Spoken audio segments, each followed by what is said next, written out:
When my brother started doing stand-up, Ron liked me a lot, and I was writing jokes for my brother. And he used to call us Bernie Taupin and Elton John. And my brother fucking hated that. He just fucking hated it. But Ron and I, the funny thing is, you bonded with guys because I mean, I'll tell you, Lions Club, Rotary Club, one-nighters all over the province. That's why guys like me and Ron, Lawrence Morgenstern, Greg Eckler, Mike Wilmont, and Derek Edwards, those guys, I've always felt so tight with them. You know, Simon Cotter and I, we must have done every shitty gig in the country together, every one-nighter. It was almost like your friends in high school, right? My best friends today are still the guys I went to high school with. And these guys are my best friends in comedy because, I don't know, you walked through hell together. You know what I mean? You walked through hell together and you came out the other side. And it was a great feeling. It was just a great feeling to be with them. And it was a bond that you have forever, which is why I don't get guys hating each other. I don't get it. You know, I don't understand it because you have a common enemy, and that's guys like Omar, the asshole who owned Club OVs, you know, that one-nighter, which was a nightmare and a half. Your common enemy should have been those guys.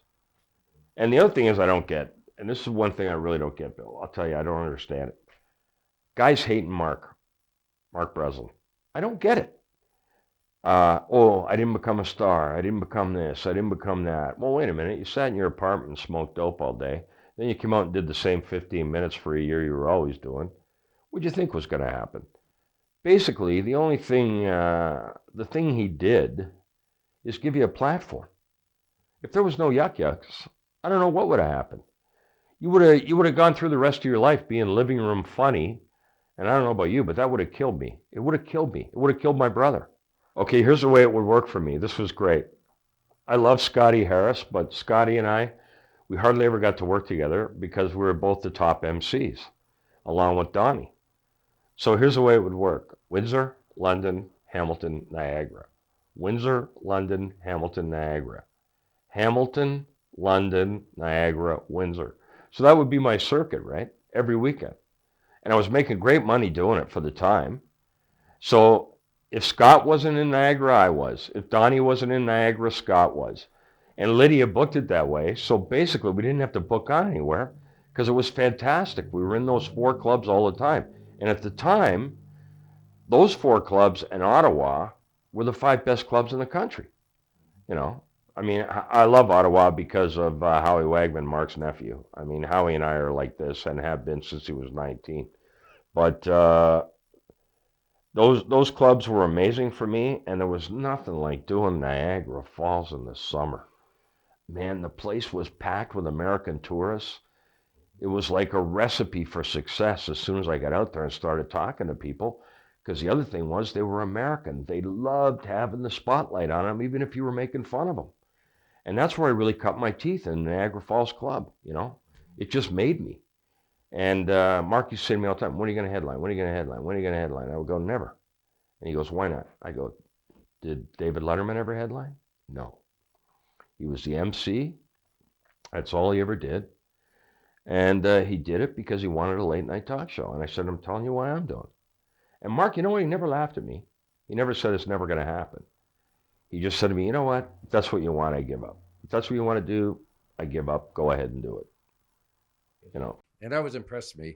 You're the master spritzer. But did you ever have a set? Like, I mean, how did you start? You know what? I had an amateur night. I had to, right? Yeah. I can't forget the jokes I had. Like, unfucking believable when I look back. Do Eskimo cops feel foolish when they yell freeze? Like I look back now and I go, holy fuck! Thank God you spritzed. The one I bought this shampoo made out of cow placenta. It's supposed to grow hair. Doesn't really work, but now whenever it rains, my hair kind of huddles together. The other one I had was oh, wait till the Japanese get a hold of bungee jumping, it'll be cordless. I doing that on an amateur night, and there were four Japanese guys in the audience, and they went up to the manager after and called me a racist for that joke. Even back then? Oh, even back then, man, I couldn't fucking believe it. Anyway, I'm doing all this stuff, but the funny thing that happened was Mississauga helped me a lot, the Mississauga Club, Sam Duva, because what would happen is Sean Keane would go in there to headline. And I'll tell you, I don't know if you remember Sean. The guy was brilliant, brilliant. But if it wasn't going his way as a headliner, Sean would do 17 minutes and say goodnight. So I lived 5 minutes from the Mississauga Club. Whenever there was an issue, Sam had the manager call me. Like if somebody was going to be late or something, Sam would have the manager call me, and they would go, "Do you want to MC tonight? Come on over." And this would happen like 3 Saturdays out of the month. And Sam was really nervous about somebody finding out because I wasn't really an accredited pro then, right? But I would come over there and they would go, the manager, Bill, would go, "You know what, Mike, just go up and wing it, do whatever you want." And that's where I really cut my teeth, was in that place. And it was 5 minutes from my house. And I was there with Kerry Talmadge. And Kerry Talmadge, God bless him, man, he was a great little guy, died too young. But Kerry, the way they found out was Kerry fancied himself a spritzer, right? But it was kind of set up. So anyway, I went in there one night and spritzed my ass off, and it was hard for Kerry to follow it. So Kerry went to head office at Yuck Yucks downtown on the Monday, and he complained. And I guess Jeff Silverman was there, Mark was there, who was also there? Evan Edelman, who, by the way, was like a brother to me, Ed Smeals. Ed is my agent, which is shocking to me because when Ed worked at Yucks, Ed hated me, because of this whole thing that happened in Mississauga. So Kerry Talmadge goes in and complains, and Jeff Silverman's going, "Who the fuck is Mike Bullard? What are you talking about? Who is this guy? Where does he come from?" He goes, "Is he related to Pat Bullard?" And Silverman had no clue who I was. So anyway, then one Saturday I was in there, and Mark shows up. I didn't even know he was there, but I went up and I killed 20 off the top. So then I go to the back of the room, and Mark's there. He calls me over, and he goes, "Okay, from now on, you know what? You can MC, you can do whatever you want." He goes, just call on Mondays and book on. You can MC downtown on Fridays and Saturdays." The other good thing they did was Mark bought a place called Garbo's on Queen Street.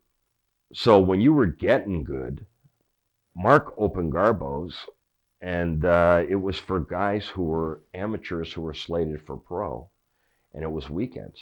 It was Friday and Saturday. The pros weren't allowed to do Garbo's, only us.